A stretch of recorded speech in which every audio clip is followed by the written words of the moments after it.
Special thanks to Billboy Your Boss for helping in today's video. Their channel will be found in the description below. And remember to tell them FM7 Studios sent you. Enjoy.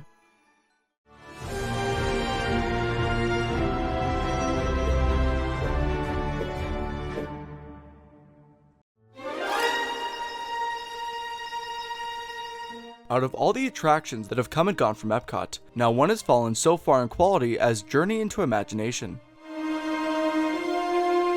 We will cover the forgotten remains and Easter eggs of Epcot's original Imagination Pavilion. I will also be covering some of the history. If you know the story and would like to skip ahead, please go to this timestamp. If you don't know the surrounding context or need a refresher, keep watching. The original Dark Ride opened on March 5th, 1983, and was the last segment of the Imagination Pavilion to be finished, with the adjacent Magic Eye Theater and the self-proclaimed creative playground of the future, Imageworks, opening with the park on October 1st, 1982. More on Imageworks, it was located on the second floor, and was home to the famous Rainbow Corridor.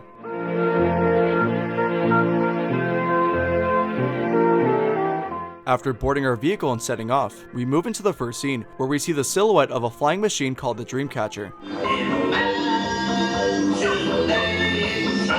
We move forward into a physical show scene to see who's piloting the Dreamcatcher, a whimsical being named Dreamfinder. He sings the attraction's song One Little Spark, and creates the lovable purple dragon, Figment. A figment of imagination! Dreamfinder! This section of the ride was perhaps the most innovative, being achieved by a giant turntable. Think of the Carousel of Progress, but the stage and audience rotate together. There were 5 identical Dreamcatcher scenes, serving 4 vehicles per Dreamcatcher. Our journey includes a visit to the Dreamport, a world of art, a dark literature section, What shit words, like shriek or killer, can spark the mind. a segment on performing arts, the exploration of science and technology, a room dedicated to dreams, There are so many places to dream about. and the ride's grand finale, with a reprise of One Little Spark. An important note, the pavilion was sponsored by the camera company Kodak. In November of 1994, Epcot debuted Honey, I Shrunk the Audience in the Magic Eye Theater. The 15-minute 3D film starred a lot of the returning cast from the Honey, I Shrunk the Kids films. A new character would be introduced, Dr. Nigel Channing, played by Eric Idle. She didn't land on anyone, did she? Kodak, which was still the sponsor of the pavilion, was financially struggling and was unable to properly maintain the attraction. Eventually, Disney demanded that either Kodak pays for a major renovation or lose their sponsorship. But because Kodak was in a difficult spot, they could only pay a small fraction of the requested funds. Disney agreed. On October 10th, 1998, Journey into Imagination closed. Kodak's main objective was to remove the ride's more costly elements, but guests wouldn't understand the extent of the situation until about a year later, in 1999, when Journey into Your Imagination opened. The Walt Disney World Resort proudly presents a journey into your imagination. During the renovation, 35% of the ride track was ripped out. Due to the now lower capacity, the fleet of 80 ride vehicles was brought down to 32. The ones that were no longer needed were thrown out into dumpsters.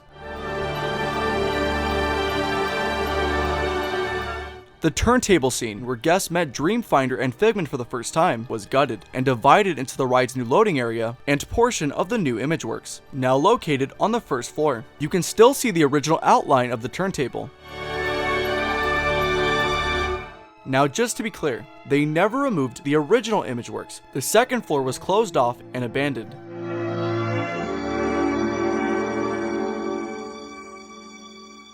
The new ride was a spin-off of Honey, I Shrunk the Audience, with Eric Idle reprising his role as Dr. Nigel Channing. The ride starts off with guests traveling through the imagination scanner, only to discover they have no imagination. The ride consisted of cheap tacky illusions and zero animatronics. Guests re-enter the imagination scanner, for it to be revealed the imagination level was off the charts. The amazing show scenes and original decor was all gone, replaced with a dull office environment. Figment was reduced to small cameos, with the complete removal of Dreamfinder and One Little Spark. In the years to follow, Disney CEO Bob Iger would even joke about the botched renovation.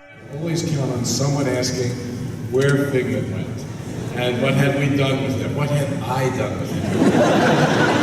Honestly, it was not my fault. Feeling the extreme backlash, Disney began drawing plans to renovate the ride a third time, and just 2 years after it opened, Journey into Your Imagination closed. The goal was to try to reinstall some of the most missed elements, like bringing back One Little Spark and giving Figment a prominent role. Dreamfinder would not return, being hosted again by Dr. Nigel Channing, reprised for a third time by Eric Idle. Journey into Imagination with Figment opened on June 2nd, 2002. While it's certainly better, it still doesn't hold a candle to the original. In the years since, there have been a few changes. In 2010, Kodak ended their sponsorship. In 2016, the second floor reopened as a DVC lounge. Only the portion under the glass pyramid was used. ImageWorks is still abandoned. If you know where to look, the remains and Easter eggs of Journey into Imagination can still be found. Inside the queue, you'll find caged-off shelves. On these shelves, you'll find 2 plasma balls and a dial labeled colors. These props originally sat in the Dreamport. Before heading into the Sound Lab, you'll pass by the office of Dean Finder, which of course is a nod to Dreamfinder. Inside of Figment's open house, we see him watching TV. The footage he's watching are 2D animated segments that once played in the original ImageWorks. Just before entering the ride's finale, we see Figment footprints run around her vehicle. This effect is achieved by small lights. But what we're gonna be focusing on is what the lights are mounted onto, as it's a prop not only from the original ride, but Journey into Your Imagination. This metal frame once had light effects and projections behind it, taking riders into the science and technology scene. It was repurposed as the second imagination scanner.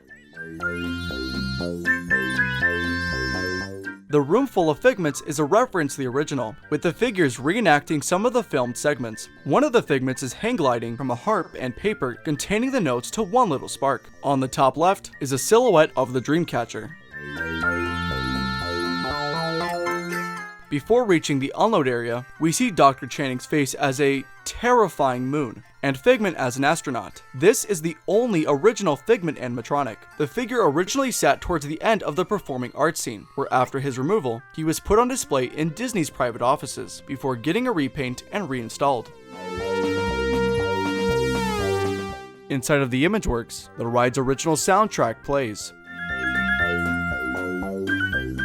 In 2023, Disney reintroduced Figment as a meet-and-greet character. The character comes out of a tunnel of colorful lights. This appears to be a reference to the Rainbow Corridor. Also, while this happens, sounds and dialogue from the original ride can be heard.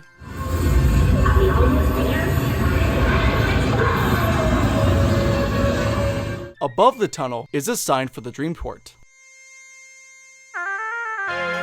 On the right side of the tunnel is some of the recycled animation we talked about earlier, with some animation once used on the ride itself.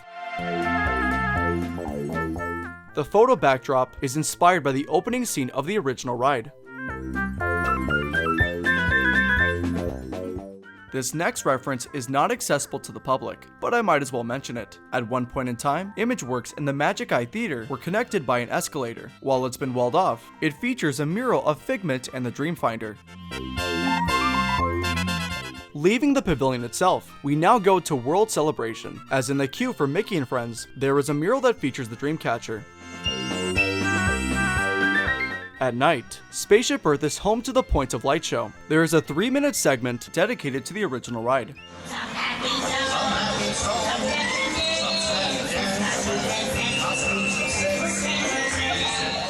Before closing in 2020, the Mouse Ear gift shop featured an original Dreamcatcher. Luckily, it was removed before the building was gutted, where it's put on display for special events.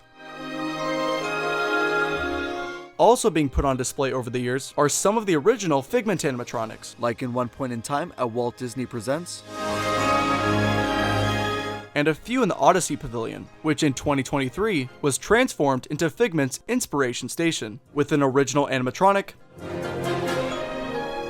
another silhouette of the Dreamcatcher, the recycled animation we've talked about.